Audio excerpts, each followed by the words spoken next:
Moltes gràcies, senyor alcalde en funcions, senyores i senyors regidors. Sobre el Col·legi de l'Art Major de la Seda no és la primera vegada que es parla en aquest hemicicle, ni ha estat únicament el nostre grup qui ha plantejat el tema.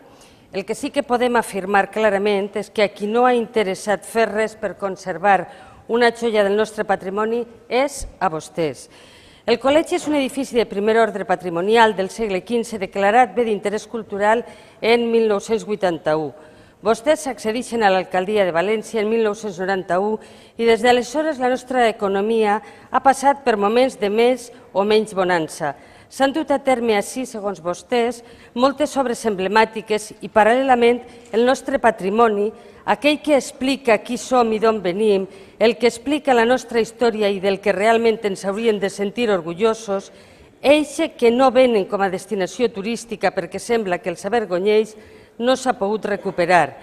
Mentre vostès hipotecaven amb una despesa de més de 90 milions d'euros en una construcció, l'Àgora, per exemple, amb la qual encara no saben què fer perquè ni vostès mateixos saben per a què aprofita i que per a més no està acabada, mentre això passava no hi havia diners ni partida pressupostària ni interès en la restauració, rehabilitació i manteniment d'edificis com el del Col·legi de l'Art Major de la Seda, encara que no és l'únic.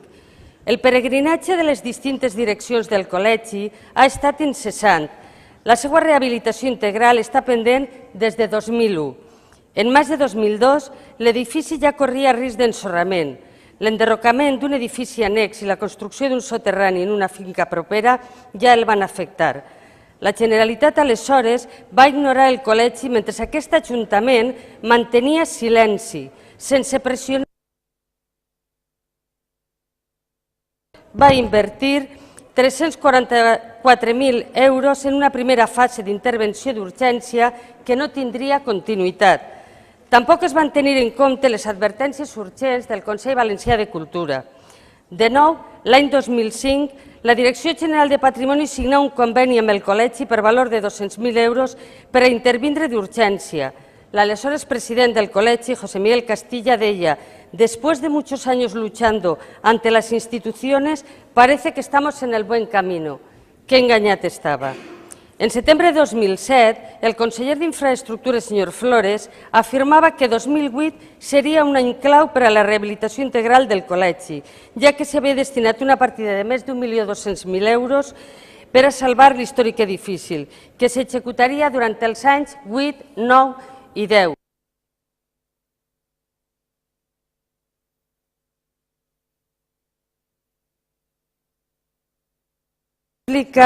I que s'explica amb l'edifici de la Llotja. A la vegada es produïen a l'edifici robatoris, deteriorament, desallotjament d'algunes dependències i, mentrestant, l'equip de govern d'aquest Ajuntament mantenia un mutisme esfereïdor, però les coses podien anar a pitjor. I la construcció del pàrquing agreujó les coses i les escletxes augmentaren, i la situació d'algunes parts de l'edificació també. Però vostès, enmig d'una dèria constructora malaltissa, tenien una altra prioritat i es plantejaven la construcció d'un centre d'interpretació de velluters. Ja tenien un edifici amb uns continguts que ho explicava tot, però vostès volien uno de nou. En gener de 2012, els grups d'Esquerra Unida i de Compromís presentaren dues mocions en què posaven damunt la taula de nou la rehabilitació i s'aprovà una transaccional per unanimitat. Poc després, s'encetaren unes converses per part de la regidora de Cultura i la direcció del Col·legi que ens feien pensar que per fi es resoldria el tema. Converses, modificacions, sessions temporals de la propietat, canvis, l'1 per cent cultural, anunci en premsa i el dia que s'anava a aprovar en Junta de Govern es retira el punt. I el senyor Grau, que cada dia ens demostra el seu coneixement i la seva informació, es despenja amb unes declaracions que, si no fora pel dramatisme patrimonial del tema, farien riure, perquè deia: al conocerse que hay otros elementos de financiación previstos, se ha considerado más adecuado redactar un nuevo convenio que contemple todas las circunstancias. Però, senyor Grau, això què vol dir? Que es pensa que nosaltres som tontos o què? Després d'un any de treball, de negociacions, de reunions, de la senyora regidora a la direcció del Col·legi, no em puc creure que vostè desconeguerà el tema. Potser el tema és un altre. I així em venen al cap dues possibilitats. O el nul pes específic que tenen vostès a Madrid per tal d'aconseguir accedir al programa de l'1% cultural, o altra possibilitat, i és deixar que s'ensorre ja definitivament l'edifici i que sigui impossible la seva rehabilitació. I potser altres que ho estan comprant tot per la zona puguen comprar-se solar a preu de saldo. El que és ben cert és que els valencians estem a punt de perdre un emblemàtic edifici. Acaba en seguida. O almenys així semblen voler-ho Ajuntament i Generalitat. Si estiguera així, la senyora alcaldessa li diria que no sé com no se li cau la cara de vergonya d'haver consentit que l'edifici arribara a la situació en què es troba. Aquest edifici sí que és una senya d'identitat per als valencians i no aquests invents que treuen vostès de tant en tant per a marejar la perdiu. Moltes gràcies. Li deu una de grossa a la senyora Benito, perquè este trago és difícil de digerir. La senyora Benito s'ha comportat com una senyora en el tema del Col·legi de l'Art Major de la Seda, perquè encetar unes converses... Ai, perdó, igual, jo tinc bona veu. Perdó. Ella encetar unes converses, va ser seriosa, les va dur a terme, i la nit anterior de que apareguera al punt de la Junta de Govern, ella parlava de que això s'anava a dur a terme, perquè ella me consta que estava il·lusionada en el tema. El que passa és que, cada un formem part d'un partit polític, ens toca tragar-nos els marrons que ens toca, i a ella li ha tocat uno de gros.